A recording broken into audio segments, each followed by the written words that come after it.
Channel में आप सभी का स्वागत है। आज मनुष्य की कृतज्ञता पर बात करेंगे।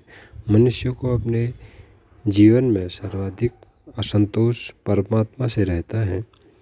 जब भी उसे असहजता की अनुभूति होती है, वह दोषारोपण को व्यग्र हो उठता है। अंततः अपने दुख का उत्तरदायी उसे परमात्मा ही दिखता है। वह परमात्मा से ऐसी व्यवस्था चाहता है जो उसके मनोनुकूल हो।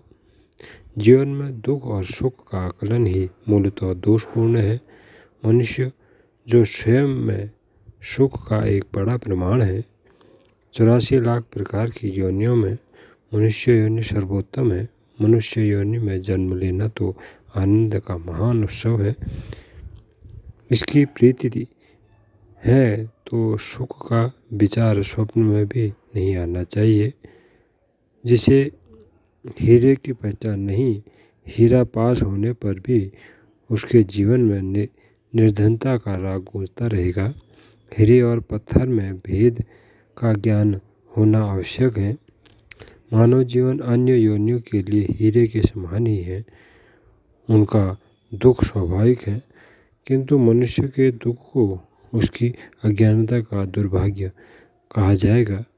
जिस परमात्मा ने उसे इतना अमूल्य सुख दिया, उससे शिकायत घोर कृतज्ञता है।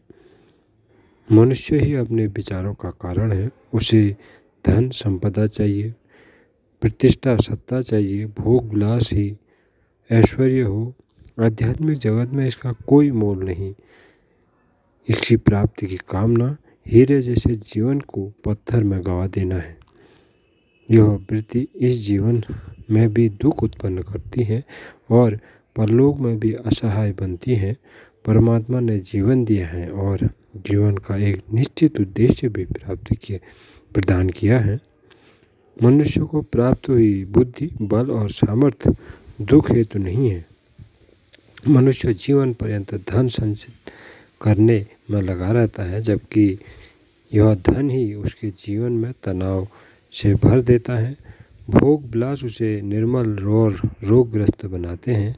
सत्ता का मान ही अपमान का कारण भी बनता है।